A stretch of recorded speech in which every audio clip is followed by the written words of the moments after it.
1-2 मिनिटं म्हणताय, 1 मिनिटं म्हणताय, नक्की किती मिनिटं?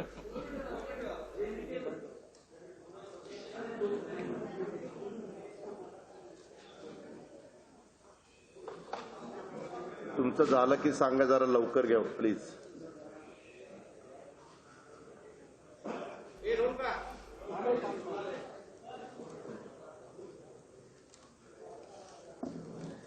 शहराचे महापौर श्रीयुत मोहळजी, आमचे जिल्हाधिकारी, त्याचबरोबर पीएमसी पीसीएमसी दोन्ही कमिशनर, सर्व पत्रकार मित्र, बंधू भगिनींनो, आज आम्ही पुणे जिल्ह्याचा, पुणे शहराचा आणि पिंपरी चिंचवड शहराचा आढावा आमदारांच्या उपस्थितीमध्ये मंत्री महोदय दिलीप वळसे पाटील, राज्यमंत्री दत्तामामा भरणे आणि महापौर, जिल्हा परिषद अध्यक्ष यांच्या सगळ्यांच्या उपस्थितीमध्ये सगळ्या अधिकाऱ्यांच्या बरोबर चर्चा करून त्या ठिकाणी घेतला. मला महाराष्ट्रातल्याही जनतेला सांगायचं आणि माझ्या पुणे शहराच्या परिसरातल्या जिल्ह्यातल्या पण जनतेला सांगायचं, परिस्थिती गंभीर बनत चाललेली आहे. आता कुठंतरी नाईलाजास्तव कठोर निर्णय घेण्याची वेळ, जर परिस्थिती अशीच राहिली तर 2 एप्रिलपर्यंत आम्हाला घ्यावी लागेल. माझी आजही तमाम नागरिकांना, जनतेला आग्रहाची विनंती आहे की जे नियम ठरवून दिलेले आहेत त्या नियमाचं कृपा करून सर्वांनी पालन करावं. मास्क वापरणं, फिजिकल डिस्टन्स ठेवणं, सॅनिटायझरने सातत्याने हात त्या ठिकाणी धुणं, ह्या सगळ्या गोष्टी प्रत्येकाने कराव्याच लागतील. आजही काही भागामध्ये पहिल्यांदा कोरोनाची लाट आली होती त्यावेळेस जनतेच्या मनामध्ये एक जी भीती होती ती अजिबात राहिलेली नाही. आज आम्ही बोलत असताना जे आकडे पुढे येत आहेत सार्वजनिक आरोग्य विभागाने दिलेले, की ज्या पद्धतीनं देशातल्या काही राज्यामध्ये, आपल्या पुणे जिल्ह्यामध्ये आकडेवारी वाढतीये, ती पाहता साधारण 50% खासगी हॉस्पिटलचे बेड ताब्यामध्ये घेण्याचा निर्णय आम्ही त्या ठिकाणी घेतलेला आहे. आम्ही आजच केंद्रीय मंत्री प्रकाश जावडेकर यांच्याशी संपर्क मीटिंगमधनं साधला आणि त्यांनाही सांगितलं की लसीकरणाची आता 316 केंद्र दोन्ही शहरामध्ये आणि ग्रामीण भागामध्ये आहेत, ती आता आम्ही दुप्पट करू पाहतोय. कारण आता दुप्पट जर केंद्र केली तर लसीकरणाचा कार्यक्रम संपूर्ण देशामध्ये शहराचा विचार करता आपल्या पुणे जिल्ह्यामध्ये जास्तीचा घेता येईल आणि जास्तीत जास्त नागरिकांना लसीकरण देऊन त्यांना ह्या आजारापासून कसं आपल्याला दूर ठेवता येईल याबद्दलचा प्रयत्न हा आमचा प्रशासनाचा आहे. आणि आजचे निर्णय घेत असताना सगळे निर्णय आम्ही एकमताने घेतलेले आहेत. कॉटची संख्या वाढवण्याचं काम, तसंच लसीकरणचा वेग 300 केंद्रावरून 600 केंद्रापर्यंत नेण्याचं काम. पण एक गोष्ट जाणवली की तो वेग तसा वाढवल्यानंतर जे वॅक्सिन केंद्र सरकार पाठवतं ते थोडंसं कमी पडेल का काय, आणि तीच बाब आम्ही केंद्रीय मंत्र्यांच्या लक्षामध्ये आणून दिली.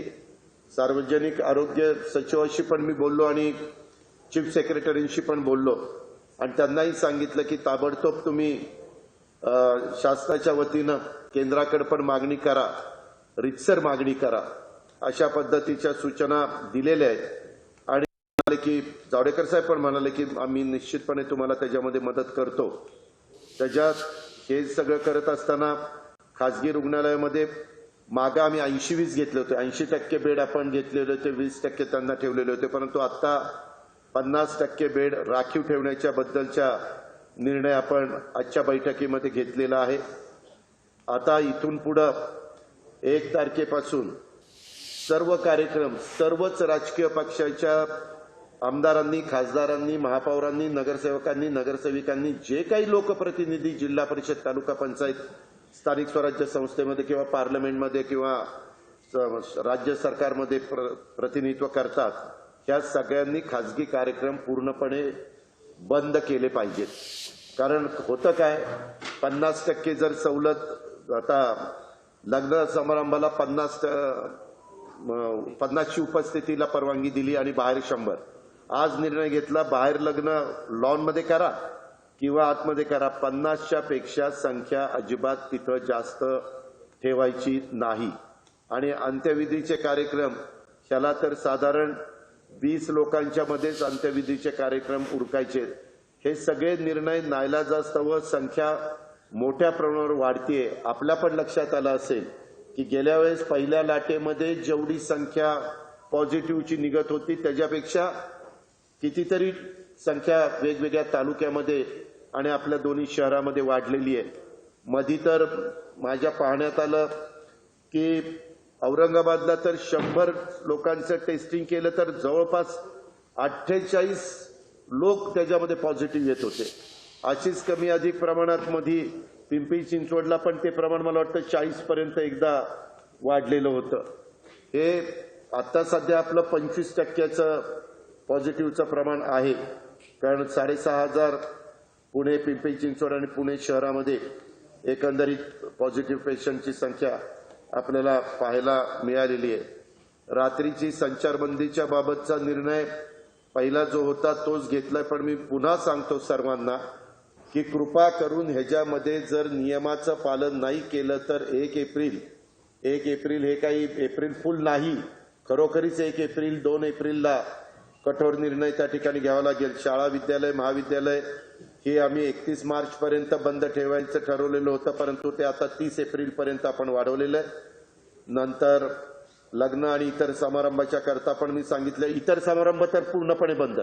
काय होतंय, इतर समारंभाच्या निमित्तानं कोणीतरी आम्हाला परवानगी द्या असं दोन्ही सीपींनी आणि एसपींनी लक्षात आणून दिलं. इतर कार्यक्रम हे कोरोनाचं संकट दूर होण्याच्या करता आपण बंदच करायचा निर्णय घेतलेला आहे. आणि सार्वजनिक उद्यान आणि बाग बगीचे हे सकाळी बऱ्याच जणांना चालायचं असतं, त्यांनी नियमाचं पालन करून चालावं, परंतु सकाळीच फक्त उद्यान आणि बाग बगीचे चालू राहतील, नंतर ते बंद होतील. मॉल्स, मार्केट आणि चित्रपटगृह ह्याच्यात पण सध्या 50%नीच ते चालू ठेवायचे. सार्वजनिक बस सेवा आणि वाहतूक ही त्या ठिकाणी चालूच ठेवली जाणार आहे. परंतु इतर काही कडक निर्णय घेण्याची वेळ मात्र येता कामा नये. हे सगळं करत असताना ऑक्सिजन, मागच्या वेळेस ऑक्सिजनच्या बद्दलच्या काही अडचणी येत होत्या, परंतु सुदैवाने आपल्या खेड तालुक्यामध्ये चाकणच्या परिसरामध्ये एक प्लांट झालेला आहे आणि त्याचा पुरवठा व्यवस्थितपणे आपल्याला त्या ठिकाणी होतोय. पण आम्ही JSWचा एक प्लांट रायगड जिल्ह्यात आहे, त्यांच्याशी पण कलेक्टरांना बोलून ठेवायला सांगितलेलं आहे.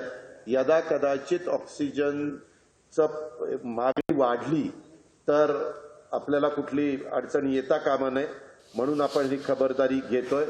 आपण जम्बो हॉस्पिटल पुणे शहरातलं हे टप्प्याटप्प्याने फुल कॅपॅसिटीनं, म्हणजे तिथं व्हेंटिलेटरचे बेड, तिथं ऑक्सिजनचे बेड, तिथं रेग्युलर बेड अशा पद्धतीनं तिथं वाढवतोय. बाकीचे सगळ्या सुविधा देण्याच्या बद्दलचा पण निर्णय आजच्या बैठकीत झाला. तीच गोष्ट PCMC मध्ये जे जम्बो हॉस्पिटल आहे ते पण 1 एप्रिलपासून पूर्णपणे ह्याच्यामध्ये आणायचं, वापरामध्ये आणायचं, हाही निर्णय आम्ही आजच्या बैठकीत घेतला. आपलं बाणेरचं पुणे महानगरपालिकेचं जे हॉस्पिटल आहे ते ऑलरेडी फुल कॅपॅसिटीने चाललेलं आहे. ॲटो क्लस्टरमध्ये काही बेड आपल्या पिंपरी चिंचवडला आहे, त्या पण फुल कॅपॅसिटीनं तयार ठेवायचा निर्णय झालेला आहे. अशा प्रकारे बेडची कुठेतरी ससूनचं 300 बेडपर्यंत आहे ते 500 बेडपर्यंत करायचा निर्णय झालाय. ससूनला आता टेस्टिंगची पण व्यवस्था जवळपास 2000च्या पुढे आपण नेली. मागच्या काळामध्ये ती व्यवस्था नव्हती, परंतु काही मशिनरी त्यांना पाहिजे होती 6 कोटी रुपयाची, ती पण त्यांना आपण दिली. आणि चोकलिंगमांनी सांगितलं की तिथं आता आमचं जी काही रिक्वायरमेंट होती ती आम्ही फुलफिल करण्याचं काम करतोय. अशा प्रकारे आपल्याकडचं जे इन्फ्रास्ट्रक्चर आहे ते अधिक ऍक्टिव्ह करायचं. ॲम्ब्युलन्स सगळ्या वापरामध्ये राहतील, तिथं कुठं ड्रायव्हरची कमतरता राहणार नाही. जे रुरल हॉस्पिटल आहेत तिथं सगळ्या सुविधा देण्याच्या बद्दलचा पण कलेक्टर आणि सीओना सूचना ग्रामीण भागाच्या संदर्भातल्या पण देण्यात आलेल्या आहेत. ऑक्सिजनचा पुरवठा व्यवस्थितपणे सुरू होण्याचं व्यवस्थापन ही जबाबदारी एका अधिकाऱ्यावर टाकलेली आहे. रोजच्या रोज त्यांनी सकाळी ऑक्सिजनची कितपत डिमांड आहे, संध्याकाळी किती आहे, येतोय किती, आणि त्यांना ॲम्ब्युलन्सला जी फॅसिलिटी आहे म्हणजे टोलला न थांबवणं, प्राधान्याने ऑक्सिजनचं गाडी त्या ठिकाणी सोडणं, त्या टँकरच्या प्रकारे तशा पद्धतीनं तोही निर्णय आजच्या बैठकीच्या निमित्तानं घेतलेला आहे. त्याचबरोबर पुढच्या शुक्रवारी निर्णय त्याच्या संदर्भातला होईल.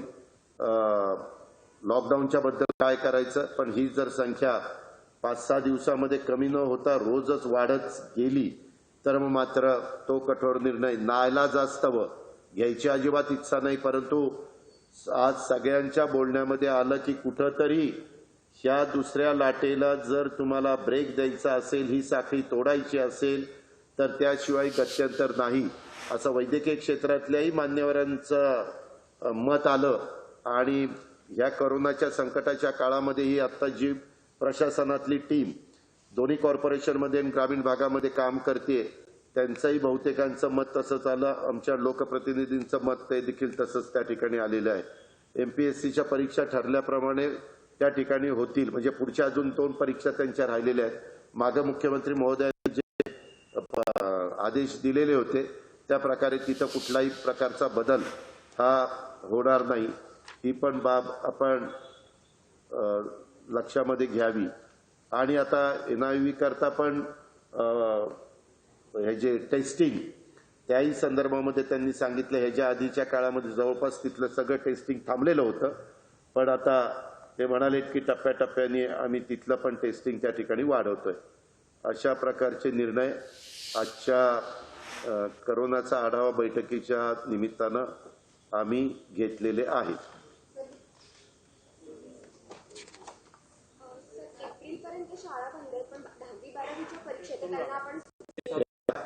ज्या परीक्षा SSC बोर्डाच्या वगैरे होतील 11, 10वीच्या आणि 12वीच्या त्या ठरल्याप्रमाणेच होतील. त्याच्यामध्ये त्या मुलांचं वर्षाचं नुकसान करण्याचा कुणालाही अधिकार नाही. फक्त त्याच्यामध्ये नियम जे ठरवलेले असतील, एका बेंचवर एकच विद्यार्थी, डिस्टन्स ठेवणं, बाकीच्या ज्या काही गोष्टी त्याचं मात्र पालन तिथल्या शिक्षण संस्थेने पण करावं लागेल. आमचा शिक्षण विभाग पण त्याच्यामध्ये देखरेख करेल आणि पालकांनी पण विद्यार्थ्यांना समजून त्या ठिकाणी सांगितलं पाहिजे. नहीं, अभी 50-50.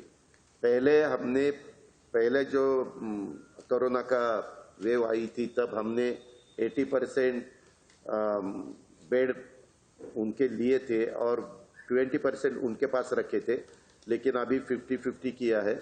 और बाकी के बेड हमारे पुणे महानगर पालिका, पिंपरी चिंचवड महानगर पालिका और जितने भी रूरल हॉस्पिटल है अपने डिस्ट्रिक्ट में, वो सब रूरल हॉस्पिटल, जितने भी मेडिकल कॉलेजेस है उनके गवर्नमेंट के, समझो बारामती का हो या यहाँ का हो, तो उनके बाकी के बेड वो सब हम गवर्नमेंट के तरफ हमने लिए हैं.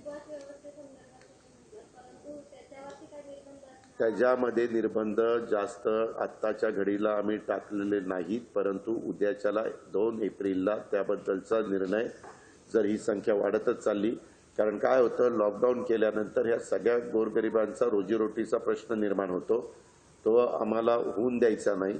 परंतु तो जर होऊन द्यायचा नसेल तर सर्वच नागरिकांनी नियमाचं काटेकोरपणे पालन केलं पाहिजे. आज पण तुम्ही पत्रकार म्हणून बघा, बऱ्याचदा वेगवेगळे चॅनल महाराष्ट्रातल्या वेगवेगळ्या गोष्टी, समजा आमच्या अमरावतीची, औरंगाबादची, नागपूरची, अकोल्याची, पुण्याची, मुंबईची असे दाखवतात की काही ठिकाणी हॉटेलवर आपल्याला बंधन आणता येतात, परंतु कुठंतरी चहाचं गाडा आहे, कुठं पावभाजीचा आहे, कुठं आणखीन पाणीपुरी, भेळपुरी वगैरेचं आहे, तर तिथं लोक गर्दी करतात आणि तिथं पालन करत नाही. आणि त्याच्यामुळे ह्यावेळेस एक लक्षात घेतलं पाहिजे आपण, पाठीमागच्या काळामध्ये एखाद्या घरातल्या एखाद्या व्यक्तीला जर कोरोना झाला तर तो लगेच सगळ्या घरातल्या मेंबरला तो कव्हर करू शकत नव्हता. आताच्या काळामध्ये घरात एका ठिकाणी कुणाला झालं तर जवळपास तो पूर्ण फॅमिलीलाच कव्हर करतोय. अशा प्रकारचं चित्र. एक गोष्ट खरी आहे, मॉर्टॅलिटी मागच्या तुलनेमध्ये एकदम कमी आहे. बरेचसे आमचे जे काही कोरोना बाधित पेशंट आहेत पॉझिटिव्ह, ते घरीच उपचार घेत आहेत, घरी राहत आहेत. परंतु ज्यांच्या घरी बेडरूम अटॅच बाथ WC आणि तो त्या रूममध्ये राहिला तरी बाकीच्यांना इतर 2-3 रूम राहिला आहेत, अशांनीच घरी राहिलं पाहिजे. नाहीतर एखाद्याला होतो आणि तो घरीच राहायचा प्रयत्न करतो, त्यावेळेस तो इतरांना ती बाधा पास ऑन करतो. असं मात्र आम्ही होऊन देणार आहोत. मॅडम,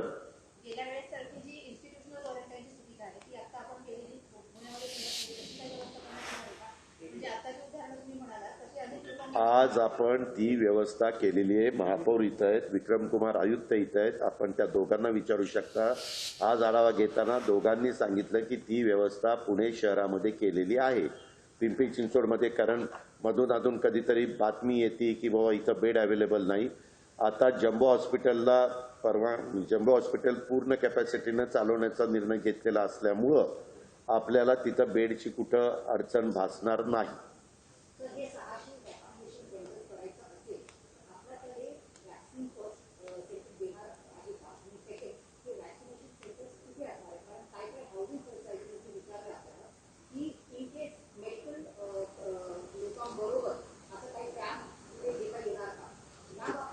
त्या संदर्भामध्ये जर जो काही नियम वॅक्सिन देण्याच्या बद्दलचा आहे त्याचं काटेकोरपणे पालन सगळ्या बाबतीतल्या तिथल्या फॅसिलिटीज उपलब्ध जर झाल्या तर त्याबद्दलचा निर्णय पुणे शहरामध्ये आयुक्त आणि त्यांची टीम, महापौर हे सगळे मिळून त्या ठिकाणी घेतील. ग्रामीणमध्ये कलेक्टर आणि CO मिळून घेतील. पिंपरी चिंचवडमध्ये तिथले आयुक्त मिळून घेतील. पण साधारण आत्ता 316 का 316 जे काही लसीकरणाची केंद्र आहेत ती 600 पर्यंत वाढवण्याच्या बद्दलचं नियोजन आपण केलंय. पण तेवढं वाढलं तर वॅक्सिन पण तिथं उपलब्ध झालं पाहिजे. म्हणूनच आज आम्ही संबंधितांना सगळ्यांना सांगितलेलं आहे की आम्हाला वॅक्सिन, कारण आपल्या इथं म्हणजे केंद्र सरकारने पण एक गोष्ट केली पाहिजे, जिथं देशामध्ये सगळ्यात जास्त कोरोना बाधित पेशंटची संख्या आहे तिथं वॅक्सिन त्या प्रमाणामध्ये वाढवलं तर लोकांना पण एक मदत होऊ शकते. डॅशबोर्डच्या बद्दल आजच सूचना दिलेल्या आहेत. 1 तारखेपासून ते पण डॅशबोर्ड अपडेट त्या ठिकाणी होतील. त्याच्या आधीच होतील पण मी उशिरा 1 तारीख सांगतोय. पण सर, हे महिनाभरापासून हीच साधारणपणे निर्बंध आता पुणे जिल्ह्यात, पुणे शहरात आहेत. संख्या वाढतच जाते. आधी तुम्ही स्पेशल असे काही फार निर्बंध नाही लागलेत. पुढच्या आठवड्याभरात ही संख्या ड्रास्टिकली एकदम आज निर्णय घेतला असला की पाठीमागचा अनुभव असा होता की 2-3 दिवस आम्हाला जरा सांगितलं असतं तर आम्ही आमची बाकीची खबरदारी घेतली असती.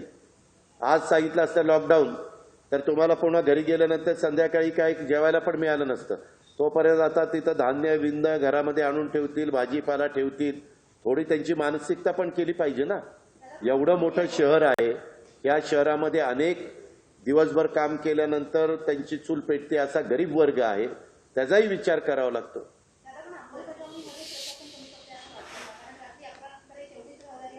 आपण रात्री संचारबंदी अजून केलेली नाहीये. आज संचारबंदी करायची म्हणजे कुणालाच इकडून तिकडे जाऊन द्यायचं नाही अशा पद्धतीने. म्हणूनच मी तुम्हाला सांगतोय, तुमच्या मार्फत नागरिकांना सांगतोय की उद्याच्या 2 तारखेला कठोर निर्णय, कडक निर्बंध आणण्याची वेळ येऊन देऊ नका. जर हे असंच 5-6 दिवस चाललं तर आम्हाला उद्याच्या 2 तारखेला कठोर निर्णय घ्यावा लागेल. तो जर घ्यावा लागू नये असं वाटत असेल तर नागरिकांनी पण प्रतिसाद दिला पाहिजे. अनेक नागरिक देतात, परंतु कुठेतरी 5-10% नागरिकांच्यामुळे त्या 80-90% नागरिकांना त्यांच्या पण दैनंदिन जीवनावर परिणाम होतो.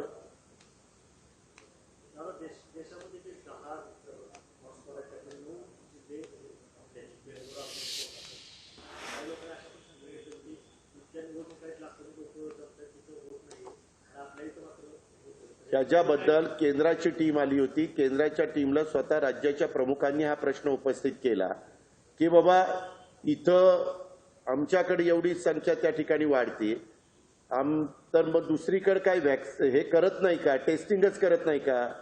कारण आता तुम्ही बघताय की काही बाबतीमध्ये अजिबात त्यांना बाकीचं काहीच त्रास होत नाही, पण तो पॉझिटिव्ह निघतोय. आज आता काही उदाहरणं आमदार महोदयांनी किंवा काही प्रशासनातल्या अधिकाऱ्यांनी दिली की घरात एकाला झालं आणि ते घर पूर्णपणे टेस्टिंगला गेलं तर जवळपास सगळेच जण पॉझिटिव्ह निघतायत. हे पहिल्या टप्प्यामध्ये अजिबात झालेलं नव्हतं. ह्या गोष्टी झालेल्या आहेत, ही काही लपवालपवी करायचं कारण नाही. त्यामुळं जी वस्तुस्थिती आहे ती आपण समोर आणतोय, पण हा प्रश्न देखील तितकाच महत्वाचा आहे, कारण तिथंही जनताच राहते आणि तिथं मात्र प्रचंड मोठ्या मोठ्या सभा, आता पश्चिम बंगालचं उदाहरण घ्या, एवढ्या मोठ्या सभा चालल्यात आणि आपल्याकडे मध्ये थोडा कुठला असा एखादा कार्यक्रम झाला, मागे पण आपल्याला आठवत असेल गणपतीच्या काळात फक्त मंडळाची मुलं तो ग्रुप एकत्र झाला तरी आपल्याला नंतरच्या काळामध्ये ते प्रमाण वाढलेलं पाहायला मिळालं. आजच्या निमित्तानं होळीला पण आपण मर्यादा घातलेल्या आहेत. अजिबात सामूहिक होळी साजरी करायची नाही. अगदी ज्यांना करायचं असेल स्वतःच्या घरापुरती त्यांनी तिथं एखादं लाकूड उभं करावं आणि ते जाळावं आणि ती होळी करावी. हे पण आव्हान मी सरकारच्या वतीनं नागरिकांना जनतेला करू इच्छितो. हॉटेलच्या बाबतीमध्ये अजून मागच्या वेळेसचाच निर्णय ठेवलेला आहे की त्या हॉटेलमध्ये 50%च उपस्थिती असावी आणि हे जास्त करून त्यांनी हॉटेलमध्ये न जाता जेवण घरी मागवावं.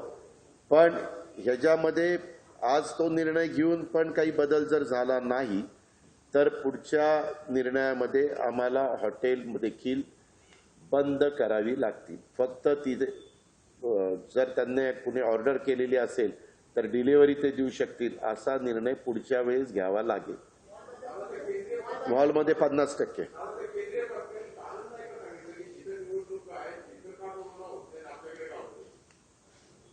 त्यांनी एक कारण सांगितलं पण ते आम्हाला पटत नाहीये.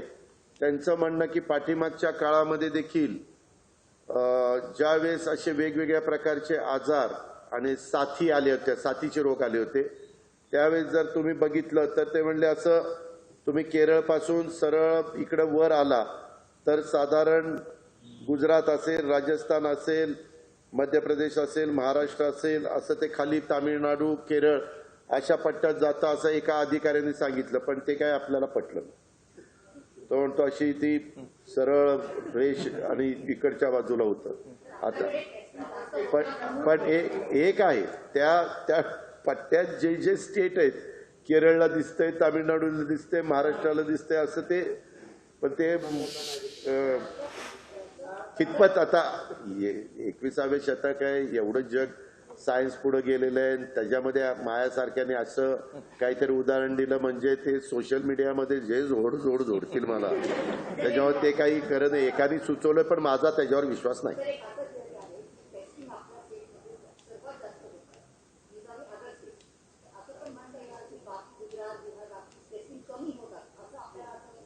नाही ते टेस्टिंग ज्यावेळेस पॉझिटिव्हची संख्या वाढती त्यावेळेस टेस्टिंग वाढवणं हे सगळेच ह्याच्यातले तज्ज्ञ लोक सांगतात. परराज्यामध्ये परदेशामध्ये देखील तेच चाललेलं आहे.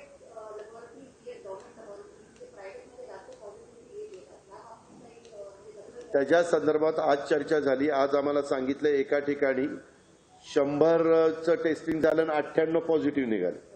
98 म्हणजे त्याबद्दल जरा शहानिशा करण्याच्या सूचना दिलेल्या आहेत, म्हणजे ऑडिट करायला.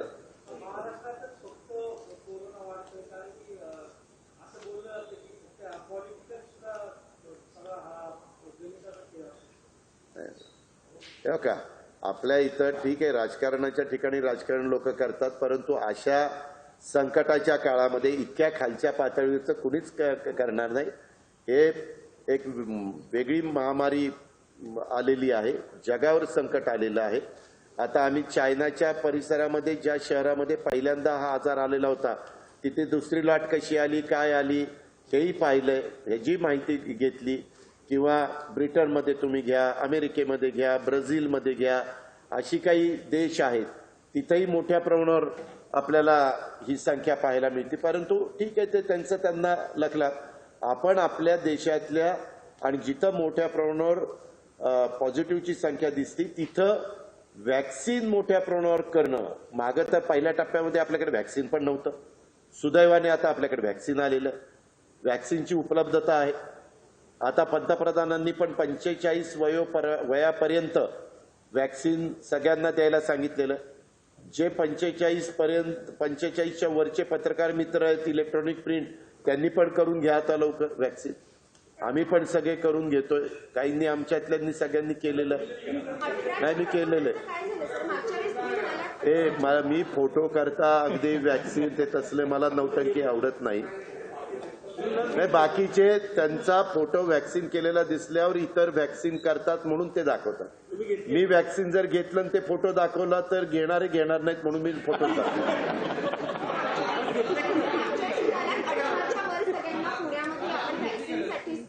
केंद्र सरकारला विचारणार आहोत. काय कोविड रिव्ह्यू मीटिंग मध्ये आपण म्हणालेला की सगळ्यांचे एकमत झालंय की 18 वयाच्या वर नाही, ऐका. त्यावेळेस पहिल्यांदा 45च्या बद्दल परवाच्या कॅबिनेटमध्ये आम्ही मुख्यमंत्र्यांना अशी विनंती केली की देशाचे पंतप्रधान ज्यावेळेस व्हिडिओ कॉन्फरन्सिंगच्या द्वारे राज्यातल्या सगळ्या मुख्यमंत्र्यांना पाचारण करतील त्यावेळेस आपण आता जे 45 त्यांना विनंती केली ती आता 25 करा. कारण या लॉटमध्ये, ह्या दुसऱ्या वेव्हमध्ये त्या कॉलेज जीवनातल्या मुलामुलींना पण मोठ्या प्रमाणावर कोरोना झालेला लक्षात येतोय. पहिल्या वेव्हमध्ये तसं दिसत नव्हतं. पहिल्या वेव्हमध्ये असं साधारण 40, 45, 50च्या पुढच्यांनाच दिसायचं. काही ठराविक अगदी हाताच्या बोटावर मोजण्या इतके काही केसेस निघाले नाही असं नाही, पण आता तसं काही दिसत नाही. तो सगळ्यांनाच बाधित करून जातो. कधी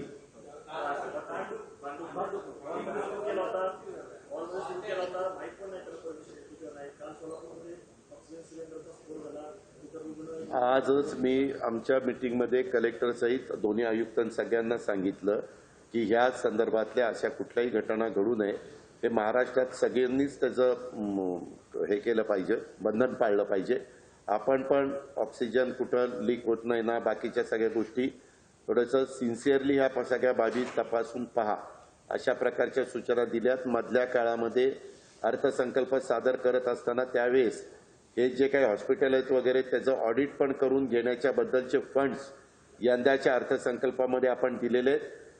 ज्यांना तोपर्यंत थांबायचं नसेल तर त्यांनी तिथल्या डीपीसीच्या कलेक्टरांना आणि पालकमंत्र्यांना बोलून सार्वजनिक जे हॉस्पिटल्स आहेत तिथं सार्वजनिक मोठ्या प्रमाणावर नागरिक ये जा करतात तिथं तो डीपीसीचा निधी खर्च करा, परंतु तिथं विलंब लावू नका, अशा प्रकारच्या सूचना ह्या दिलेल्या आहेत. आता मी आज सकाळी लवकर निघालो, तो डायरेक्ट इथं आलो 8:30 वाजता. माझं इथलंच काम, मला अजून ती बातमी त्याची सगळी माहिती घेतो आणि स्वतः राज्याचे प्रमुखच मुंबईमध्ये आहेत, शहल आणि बाकीचे सगळे टीम तिथं असते, त्याच्यामुळे ते तिथली काळजी घेतीलच. परंतु अशा प्रकारची घटना कुठंही घडता कामा नये याबद्दलची खबरदारी सर्व स्तरावरच्या स्थानिक स्वराज्य संस्थांनी पण घ्यावी आणि सरकारमधल्या प्रशासनातल्या सगळ्या अधिकाऱ्यांनी पण घ्यावी.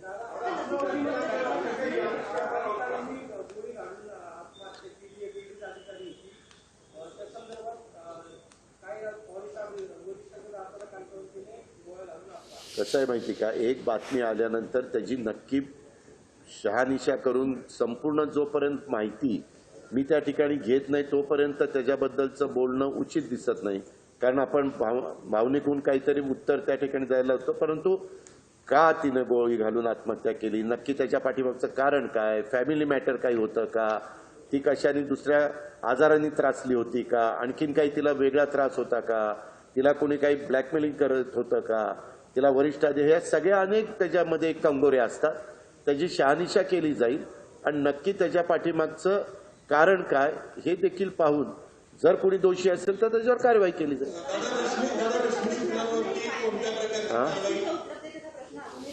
कशाचा मी सांगितलं ना, आज सगळ्यांच्या देखत त्यांना विचारा, त्यांच्या देखत जावडेकर साहेब मला मागे म्हणले होते की अजित, आम्ही केंद्रातले जे मंत्री आहोत त्यांच्यावर वेगवेगळ्या ठिकाणची जबाबदारी दिलेली आहे. महाराष्ट्राचं प्रतिनिधित्व मी करत असल्यामुळे माझ्यावरती जबाबदारी, काही अडचण असेल तर मागं त्यांच्या उपस्थितीत आम्ही एक इथं बैठक घेतली होती, तेव्हाही त्यांनी सांगितलं. आणि आज ताबडतोब त्यांना फोन केला, ते म्हणले मी लगेचच्या लगेच संबंधितांशी बोलतो आणि लस कशी अधिकची पाठवता येईल तिथंही सांगितलं, चीफ सेक्रेटरीला सांगितलं आणि सार्वजनिक आरोग्य सचिवाला पण सांगितलं.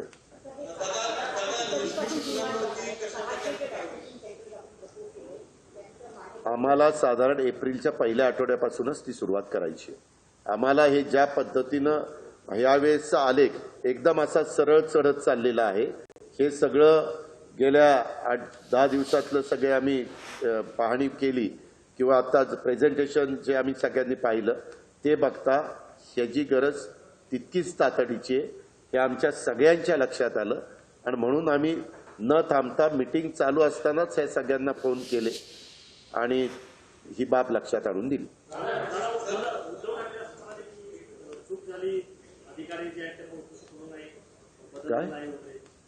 काय काय काय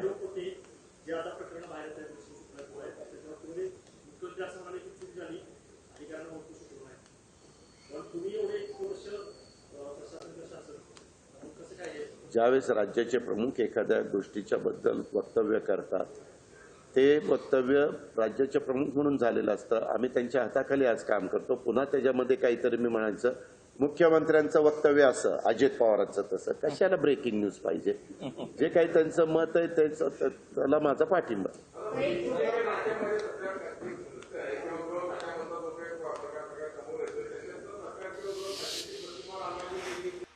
काल ह्या प्रशासनातले मुख्य सचिव सीताराम कुंटे साहेबांनी दिलेला अहवाल हा आज बहुतेक सगळीकडे पब्लिश झालेला दिसतोय.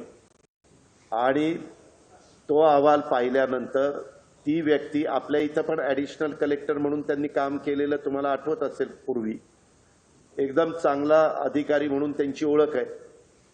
ते त्यांच्या मेरिटवर आज चीफ सेक्रेटरीपर्यंत पोहोचले. ज्यावेळेस ते अतिरिक्त मुख्य सचिव होम होते आणि तेच आता चीफ सेक्रेटरी झाले, त्याच्यावर जे काही आरोप केले गेले त्या संदर्भामध्ये मुख्यमंत्र्यांनी त्यांना स्वतः सांगितलेलं होतं की मला तुमचा अहवाल पाहिजे. तो अहवाल इतका विस्तृतपणे त्यांनी दिलेला आहे. तो जर आपण पत्रकार या नात्याने किंवा कुणी नागरिक म्हणून वाचला तर ह्याच्यामधली वस्तुस्थिती आपल्या सगळ्यांच्या समोर येईल. आम्ही प्रशासनामध्ये आज सरकारमध्ये काम करत असल्यामुळे एखाद्या व्यक्तीला समोरच्या विरोधकांना कुठलाही माहिती मिळाली की त्याच्याबद्दलचा आरोप करता येतो, परंतु त्या आरोपाच्या संदर्भातली शहानिशा केल्याशिवाय आम्हाला त्याच्यातलं उत्तर देता येत नाही. आता काल तो अहवाल आल्यानंतर वस्तुस्थिती महाराष्ट्रातल्या जनतेला लक्षामध्ये आलेली आहे. आणि काय झालं, कसं घडलं, त्या नेमणुका कशा झाल्यात, कमिटी कशी असते, त्याच्यामध्ये कोण कोण होतं, ते सगळं त्या अहवालामध्ये. त्या कमिटीमध्ये 5 वरिष्ठ अधिकारी कोण होते. आणि मी आपल्याला सांगतो त्यामध्ये जी काही नावं दिलेली होती पहिल्या ह्याच्यामध्ये, त्याच्यातलं त्यांनी सांगितलं की मला वाटतं कुणाची तरी नेमणूक पिंपरी चिंचवड आयुक्त होणार होती, त्या व्यक्तीची झाली नाही. XYZची नियुक्ती ठाणे ठाणे आयुक्त म्हणून ठरलेली आहे, ती झाली नाही. नव्या मुंबईमध्ये कुणाची नेमणूक होणार होती, ती झाली नाही. म्हणजे त्याच्यातले 4 नावं, चौबे एक होते, चौबेंची नेमणूक अमक्या ठिकाणी होणार होती, ती त्या ठिकाणी झाली नाही.